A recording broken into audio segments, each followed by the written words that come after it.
इतने परेशान क्यों दिखाई देते हैं? परेशान तो रहूंगा ना पार्वती, आखिर एक बेटी का बाप जो ठहरा।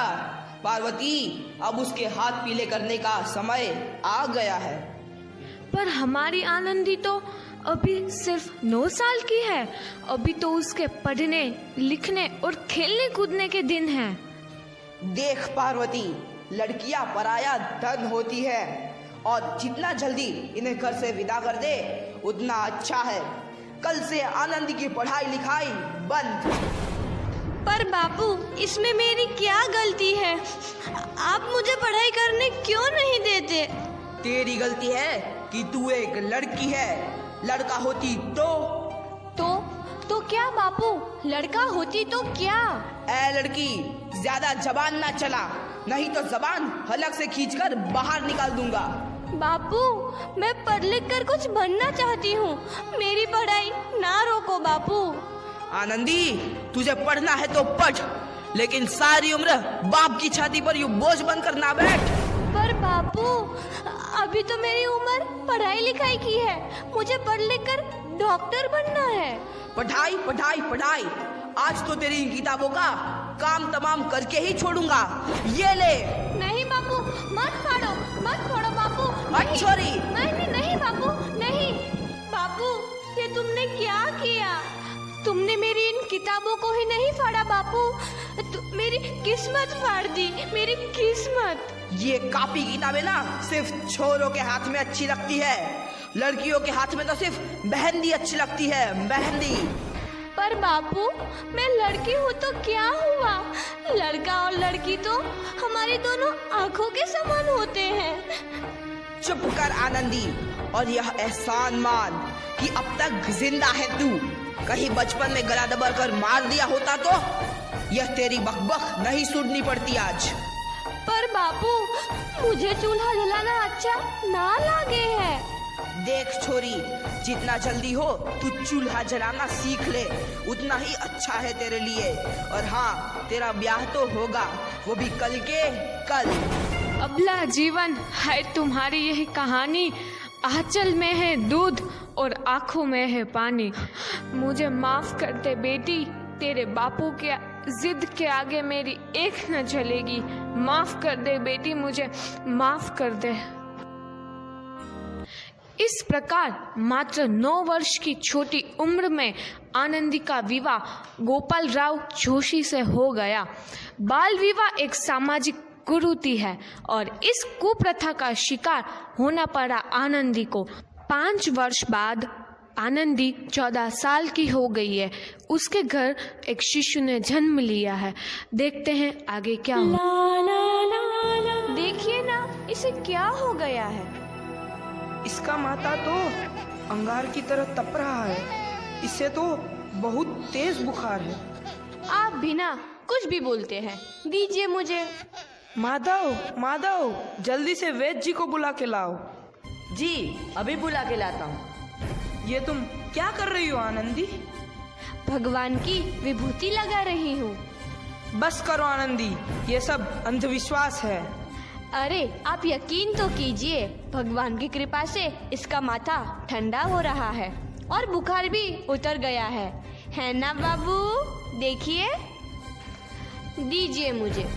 उठो बाबू, आंखें खोलो, तुम्हें तुम्हारी माँ बुला रही है।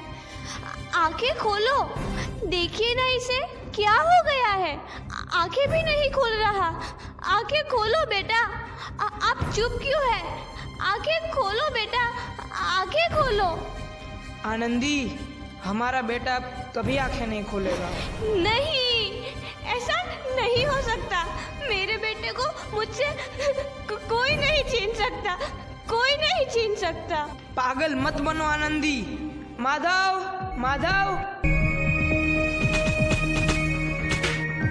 आनंदी, बंद करो ये पागलपन। भगवान ने मेरा बच्चा छीन लिया। भगवान ने नहीं, तुम्हारी अशिक्षा और अंधविश्वास ने तुम्हारा बच्चा छीना है। अगर तुम पढ़ी लिखी होती तो आज हमारा शिशु जीवित होता। तुम अनपढ़ थे आनंदी, अनपढ़। नहीं, अब मैं अनपढ़ नहीं रहूंगी मैं अनपढ़। मैं पढ़ूंगी ताकि कल किसी और आनंदी को इलाज के अभाव में अपना बच्चा ना खोना पड़े। शाबाश आनंदी, और यही तुम्हारे अपराध के लिए प्रायश्चित भी है।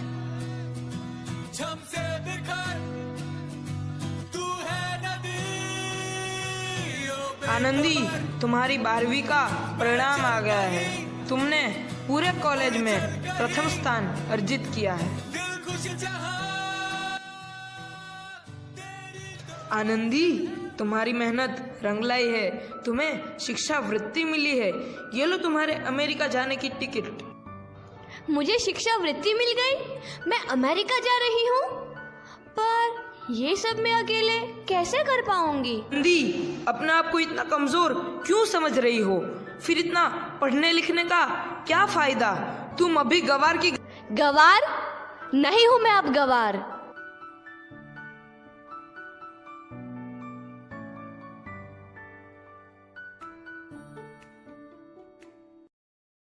तो इस प्रकार 7 अप्रैल 1883 को आनंदी अमेरिका के पेंसिल्वेनिया के लिए रवाना हुई और 3 साल बाद उन्होंने डॉक्टर ऑफ मेडिसिन की उपाधि प्राप्त कर ली।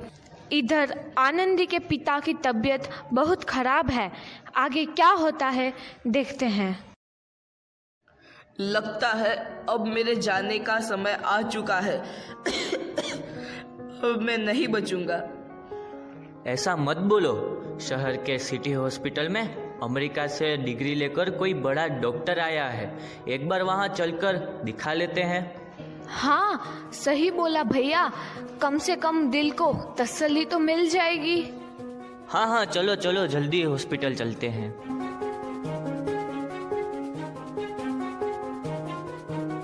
इस मरीज की हालत तो बहुत ही खराब है। कोई चमत्कार ही इसे बचा सकता है। ऐसा मत बोलो भाई। डॉक्टर साहब कब तक आ जाएंगे? लो आ गई डॉक्टर मैडम।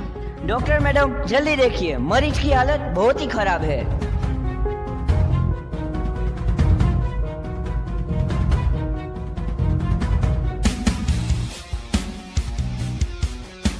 अब आप बिल्कुल ठीक हैं।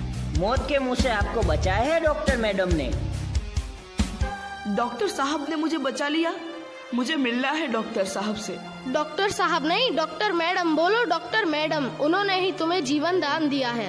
लो आ गई डॉक्टर मैडम, मिल लो उनसे। डॉक्टर मैडम, आपका बहुत बहुत धन्यवाद। आपने मेरी जान बचाई। इसके बदले में मैं गरीब भला आपको क्या दे सकता हूँ? वचन चाहिए मुझे कि कभी ये नहीं कहोगे कि लड़कियाँ कुछ नहीं कर सकती। वचन? ये कैसा वचन? अरे श्यामलाल, तुमने पहचाना नहीं? तुम्हारी बेटी आनंदी। आनंदी? मेरी बेटी आनंदी डॉक्टर? हाँ बापू, वही आनंदी जिसके लिए बचपन में तूने चूल्हा और दूल्हा के अलावा कुछ नहीं सोचा था।